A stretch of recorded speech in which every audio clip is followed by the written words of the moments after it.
no rhythm. There's a natural flow, there's a natural consistency, a natural evolution, if you will, to Joe's career. We mentioned Raheem Devon, and even to a lesser extent, Eric Benet.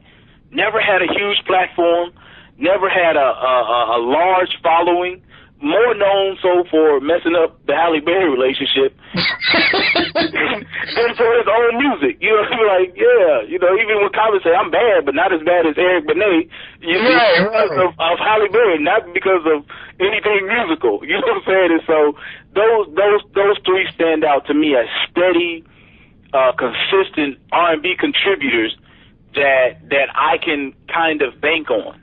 You know what I'm saying? It's very rare that I buy an album now. It just is.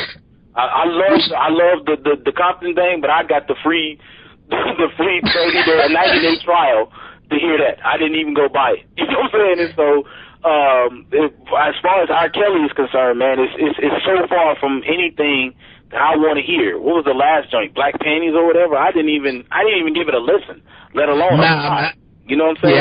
Yeah, I didn't even go through the snippets on that. You just hit on an interesting point for me, like you said, being a dude, both of us sitting up reading liner notes like they were geography textbooks. Right. Are you battling right now with streaming, being subscribing to a streaming service, downloading albums, or waiting to buy physical copies? Because D'Angelo did me wrong, man, because there was nowhere in the world that I could wait and go to on my lunch break. I work in a rural area, kind of, so I knew the Myers or there is no Target or Best Buy where I am, so it wasn't like I could run out at lunch and buy Black Messiah. So when I woke up that morning, actually, before I went to bed that night, I started seeing stuff on Twitter. Rasheed, on Twitter. I started seeing him trending and the Black Messiah, and I was like, he must have an album out.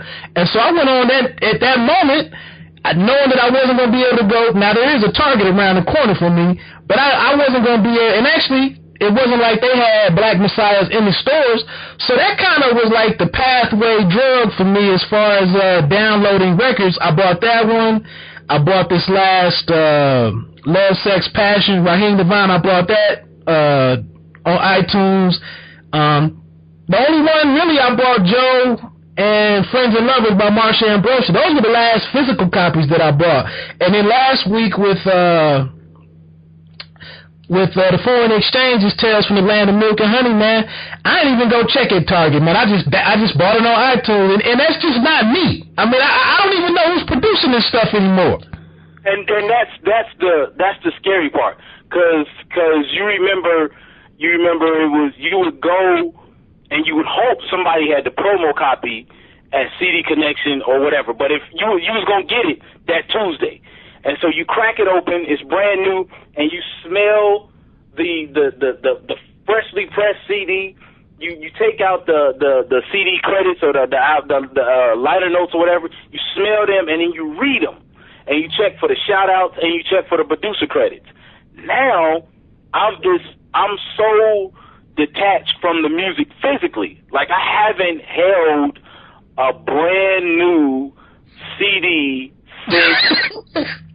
since maybe, and I'm almost embarrassed to say it because I bought it, and I was not disappointed that I bought it, but I'm a 40-year-old man now. I bought the 2020 by Timberlake. That was the last physical joint I bought, straight up, like, you know, from the store. Had to have it that Tuesday. That was the last one. Was going to cop Jay. My boy sent it to me 2 days before it came out. Cool. You know what I'm saying? I'm not going to buy it if I already got it for free. I just ain't. I love Jay. I love a whole bunch of other people, but I ain't going to get it if I can get it for free. So that whole part of the process does feel weird to me. It feels weird to me not to have I wanted, because I love the album artwork, I wanted And Then You Shoot Your Cousin by The Roots. You know, wanted that physical copy, but again, got it for free, so I'm not gonna go buy it. So it does feel weird, and sometimes I have this little guilt thing because we spent so many years amassing these CD and record tape collections to not have that physical relationship with it anymore. But I do. I go check if it's free on YouTube first, or my son who's 16 now, he always got stuff on his phone that I'm like, dude, that's already, yeah, he had that Kendrick on Sunday. You know what I'm saying? Right.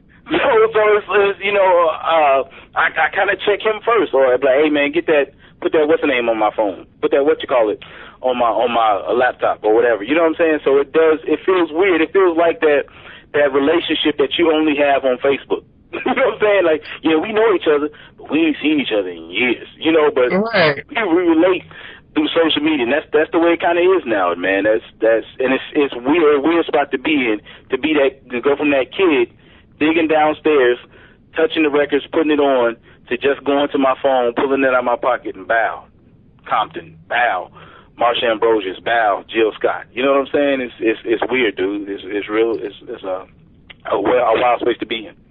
And I mean, I guess for me, I had to rationalize it for the simple fact that the last 4 or 5, maybe even 10 CDs that I bought, I really came right home, pulled it out, ejected it out of my player in my car, got in the house, put it in my computer, and burnt it to my iPod. And then I really didn't touch, other than reading I do have reference material around in case I need to get into an argument with you and our girl Jen. Shout out to Jen, who I'm gonna let her know you on here. But unless I really had to go into one of those arguments, I was like, well, you kind of really don't need this circular thing anymore. Yeah, you really don't. You really don't. And a lot of artists really don't go into the big liner notes and the thank yous anymore. They might have a couple of different outfits on, a couple of different poses and whatnot. But they really don't do all that anymore. Yeah. The packaging is minimal. Even the way they reference, so-and-so might have did 1, 7, 9, and 11. So-and-so else, you know what I'm saying? It's not even a list anymore. It's just like a paragraph of he did this, she did this, and that's it. And that's wow. It's a quick summary. Yeah. Like I really like what Janelle Monáe and them are doing, and so I went to see who's producing, because I love classic, man, and love yoga, and so who did these. And it's just burp, burp, burp, burp. You know what I'm saying? No, and such elaborate music videos and elaborate songs, they really succinct in their album credits and liner notes. I'm like, wow, I was hoping for some of that. But it's independent, so it's got to be, you protecting the bottom line at all costs, I guess. Yeah, it's a sad thing, because that's what I thought when I started buying more stuff digitally, was like, well, what happened to the photographer and the crew that was shooting the album? I mean, that's somebody out of a job now. Right. I guess now his new job is doing the layouts for Onion Booty, Pinky or something. Or the video vixens that have their own pages, I guess, body by so-and-so, and I guess they do that now. Right, yeah, exactly. And that, not only that, but the music magazine photographer was huge when we were coming up. Like, you saw a Source magazine cover, and it was Nitin Vadakul that did the cover. Oh, dude, I gotta get that. You see the way he made Jay in, like, The Matrix, and he 3 times, he got on 3 different outfits, all that stuff. And all of those little minor aspects of the game that we loved growing up are nullified, partly because of reduction in force, like everything else, but because people don't think they need them. Like that, I don't know if you saw that documentary, Standing in the Shadows of Greatness or whatever, about all those great R&B background singers. Like those 20 feet. 20 feet from. Exactly. So, and like you said, but it was like the album art and the way that the layout for the CD insert, that kind of wrapped up and completed the whole messaging for the entire project. Exactly. And now, that kind of differentiated the last project for this one. You're like, this brother's budget is a little bit bigger, I see. Yeah, exactly. The difference between Ready to Die and Life After Death was huge. You know what I'm saying? The photography and all. Yeah, it was an actual indicator of an artist's financial growth and hopefully creative growth. You know what I'm saying? But all of that is gone. Even the biggest artists have minimal album packaging now. It's horrible. Right. Well, look, I told you we done already went over my time limit a little bit, but I'm going to cut off a couple of questions that I had, because then I told you I got a little game for you, kind of a name that song type thing. I'm going to read you a couple of lyrics, but, you know, I don't want to totally, it's not lost on me that, you know, somebody else has suffered, another genre has suffered, some of our classmates, their music has suffered as well with the ascension of hip-hop to be kind of the number one force in music. Well, with the exception of country and western. Let me not get ahead of myself. Right. But in your opinion, man, what's taking a harsher fall, R&B music or rock and roll? Wow. I would have to say. As far as this relationship to hip hop, I would have to say R&B, but only by a slim margin. I think rock and roll was the voice of youth for a long time, but hip hop became and is so direct in its messaging that it's always rebellious in just how it speaks to people. It's no. I could really, there's a Tim Dog. You know what I'm saying? There's artists who don't really just write rhymes. They say crass, harsh stuff, and they have an audience somewhere. So rock and roll was always that middle finger to the establishment, middle finger to the age generation that's above it. It was always that for a long time. But around 86, 87, 88, it kind of started to dwindle. It had a resurgence with the Kurt Cobains and all of that, but his death and all of that kind of left them without a face.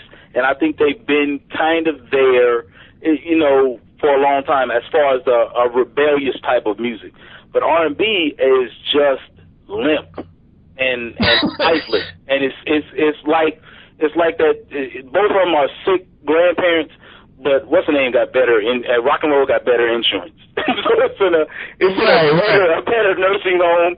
It's getting more visitors. It's getting treated better. As far as R&B, it's in that state-ran nursing home, where it kind of don't ever smell fresh. It's signs of life, but it not real vitality. So I would say R&B, just by shade, is in a worse state than rock and roll. Yeah, I think one thing that's really hurt rock and roll, man, is that with the rise to just utter supremacy that the sports world, now the sports, it used to be the military industrial complex, and then it's the military prison industrial complex or something, but now it's just the military sports complex. I mean, everything is geared towards either, going to see sports or getting your kids ready to be athletes, or helping the athletes recover or rehabilitate stuff and whatnot. Yeah. But I was saying all that to say, so and you can tie this into maybe some artists who you like to see come back, but who are some people out here in the game, man, that still kind of stoke the embers? Like you said, that the flame, R&B's flame is really down from where it was in the 60s, 70s, 80s, man. It doesn't have to be an artist. Like I said, it could be a producer. Oh, that's what I was going to say, and I just totally dropped the ball on that. But rock and roll really just doesn't lend itself to marketing stuff the way that hip-hop and some of the pop music gets some love too. But like I said, all of your NBA stuff, your football highlights, a lot of that stuff, the soundtrack for a lot of the highlights is usually hip-hop. Yep. It's perfect linked to that, yeah. Even most of your movies that come out on a weekly basis, even if it's, well, I know we talked about it a couple of years ago when they redid with Leo DiCaprio, the old school movie, The Great Gatsby. It had a Jay-Z, song on the trailer. The Jackie Robinson movie 42 had a Jay-Z song, with the trailer. So it's just like rock and roll really hasn't been able to stand up and being used in the same manner. Yeah. and